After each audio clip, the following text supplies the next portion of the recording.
I'm Dan, this is At Midlife Crisis Motorcyclist, and welcome to another video on the Yamaha Tracer 9 GT Plus. Why the second bite of the cherry though, especially after my first video when I basically came back raving about how much I love the bike. Well, since then I've put in a few more miles and I think I might have changed my mind and come to the realisation that the way this bike looks might actually be the least of its worries. Now, I will accept that it does live up to the hype of being a kind of superlative modern motorbike, thanks to its combination of sportiness, versatility, that amazing engine, all the tech, all that kind of stuff. But in that time, I have noticed some real issues, and rather than just talk you around and point them out, why don't I show you what I mean?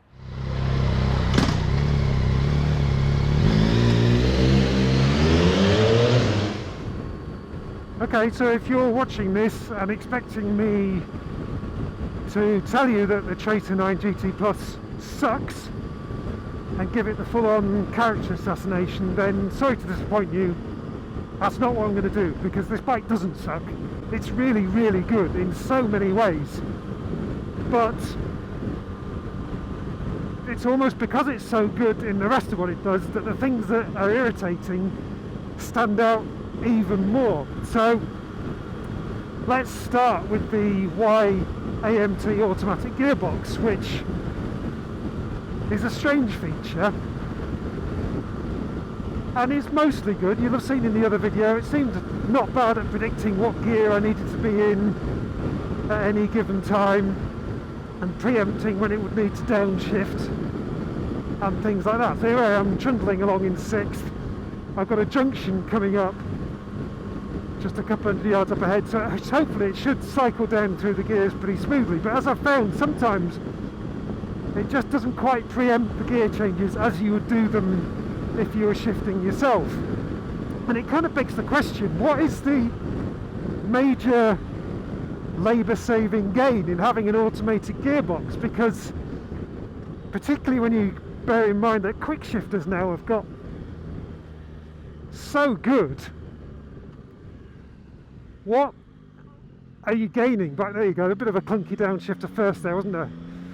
Quite an early upshifter second. What are you gaining by losing a clutch lever and that control at low speed? I really don't know. And there are some other things with that, like when you park the bike up, it's possible to leave it in what the bike says is first gear, but the bike will actually roll unless you turn the ignition off. So you could park up, put the stand down, think it's in first gear on a hill. Actually, the bike can roll away unless you turn the ignition off. That's not something that could ever happen in a manual bike. You put it in gear, you know it's going to stay put. Then you go the other way, you go to move it with the ignition off, and you can't, because you can't release the clutch. You have to turn the ignition on, fiddle about to get neutral, and then you can push it around. So if you're moving it around the garage or something like that, it's a real pain. The other really significant problem with the gearbox is just an interaction one, and it's the fact that the shifter here, the shift lever, if you are doing manual, so I'll go into manual mode now, there we go. You see it's a push with the thumb to go down the box and then pull to go up, which is fine, but what I've found is that because the switch is quite small and it doesn't have a huge range of movement, it's really easy to mistake it for the big indicator rocker switch here. So let me give you an example. There's nobody around, so I can fiddle around with the indicator. I put the left indicator on as if I was on a roundabout. I go to cancel the indicator. My thumb goes there, and instead I've downshifted rather than switch the indicator off, which in the middle of a manoeuvre on a roundabout or something like that is really problematic. And it's happened several times while I've been riding in traffic and things like that, so it's a real issue. Let's just go around this little scooter here.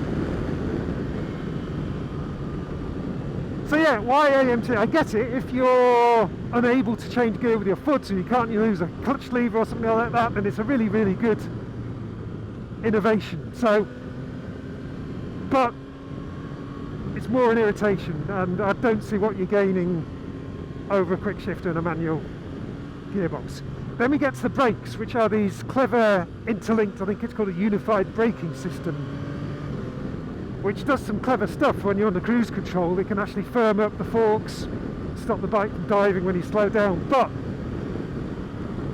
it also does some really weird stuff. So if I'm coming up to a corner and putting in a bit of front brake, I'll do it here as I come up to this corner. So grab a bit of front brake, the lever actually pushes back against my hand, which is really weird, and also ruins one of your major interactions. I mean, for me, knowing how hard I'm squeezing the brake lever and how much braking force I'm putting through the front tyre, how much grip I've got to play with, is a really, really important dynamic message that I'm getting from the bike. And if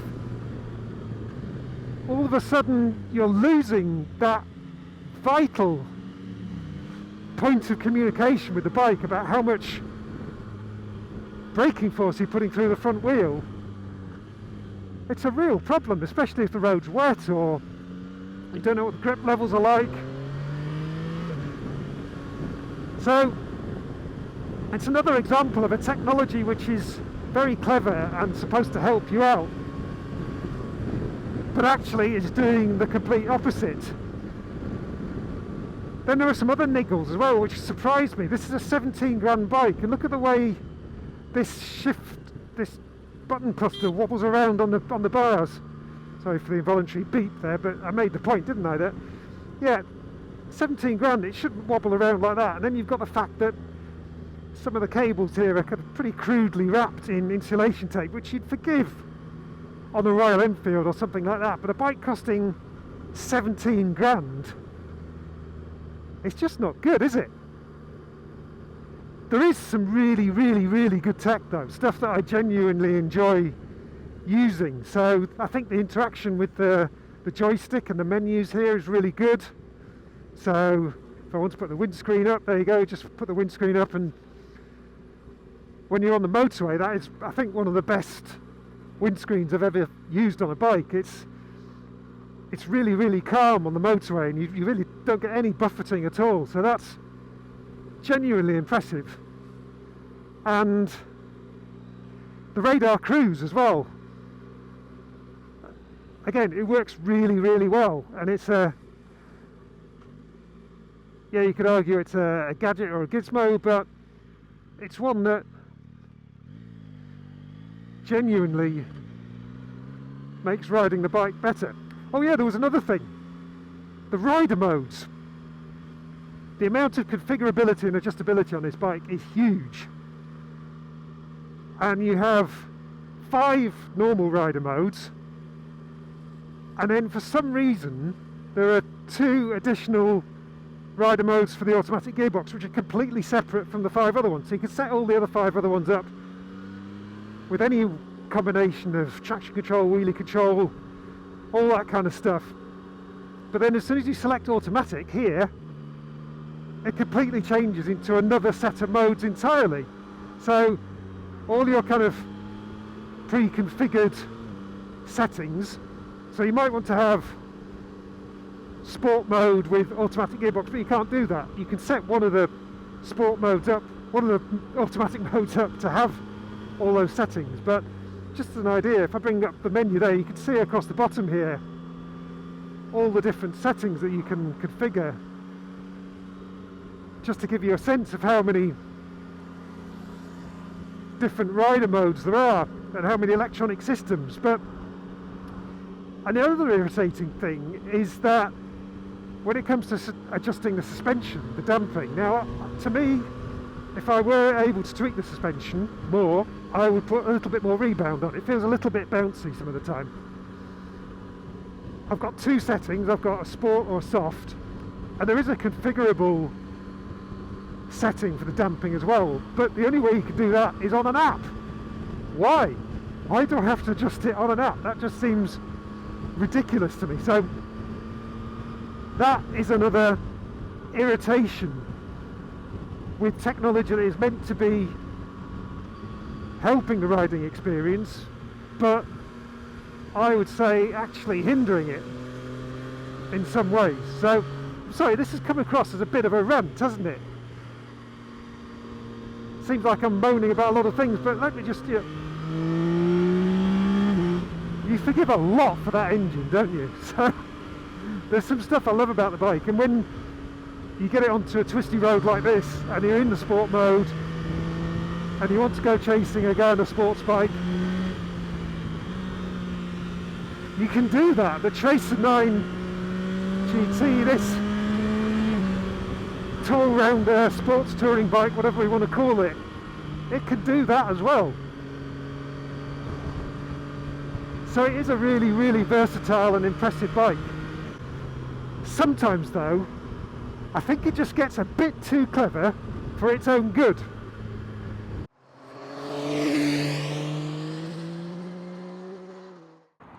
Phew, so having said that wasn't going to be the full character assassination on the Tracer 9 GT Plus, it did turn into a bit of a rant, that, didn't it? Sorry about that, but as you can see, there are quite a few things about the bike that really, really frustrate me. And it's more annoying for the fact that, as a whole, the Tracer 9 is an absolutely fantastic bike. It's got one of the best engines in the business. I absolutely love that CP3 triple. It's got bags of character, it sounds fantastic, it's really savage. It's got as much power as anybody ever needs for the road, and as we know from the MT-09, XSR 900, the GP, the platform underpinning it all is also well up to the job of putting a massive grin on your face, whatever the circumstances. And in this Tracer 9 package, you've just got the flexibility to do the touring, to the commuting, all that kind of stuff as well. It's super relaxed on the motorway. It can show a sports bike a clean set of heels on the twisties with a more talented rider than me on it. So yes, the fact that it's so good fundamentally is what makes these irritations with the gearbox, the linked braking, the fussiness of some of the tech interface, all the more irritating. And certainly in the case of YAMT, as I said, I just don't understand what the major benefit is over a good manual gearbox with a really slick quick shifter. That would be my preference, just for the low speed control and the fact that you are, fully in control of the motorbike. And that also relates to the braking issue that I found. Knowing how much grip you've got in the front tyre, especially in slippery conditions, is so critical to me. I don't know, I'm only of limited experience, so I don't know, but certainly how much pressure I'm putting through that front brake lever and its connection to the tyre and the grip at the road surface is really, really crucial. So to have the brake lever actually coming back at you when you put that front brake on is really, really disconcerting. It robs you of an essential, I think, connection with the road surface and what the bike is doing. So I would ditch that as well. So for all those moans, the good news is there is a solution to all this, because, as I say, the fundamental Tracer 9 package is really, really good. So why not just get the standard one and save yourself £5 over this GT Plus? Or you could split the difference and get the regular GT, which has a lot of the nice technology of this bike, but less of the irritating stuff. So I think it drops the linked braking. Obviously it doesn't have the YAMT as standard, but it has a lot of the rest of the good things like the electronic suspension and all those bits and bobs. So yeah. Or you could get a Triumph Tiger Sport 800, which, with hindsight, having ridden it not long before getting on this, actually is a really, really appealing option, especially against the base Tracer 9 GT. Although it's based on a bike a class down, really, from this, I think the Triumph has got a bit of a spark about it, which, as I say, with hindsight, I think I actually really appreciate having ridden this bike. But I'd love to hear your thoughts. Is it technology for technology's sake on this bike? Would it be better in its basic form, or would you have it with all the bells and whistles? I'd love to hear your thoughts, so let's have a chat in the comments thread below. In the meantime, if you enjoyed the video, please hit like. If you're not subscribed to the channel already, please do so. And for now, I'll say goodbye, thanks for watching, and ride safe.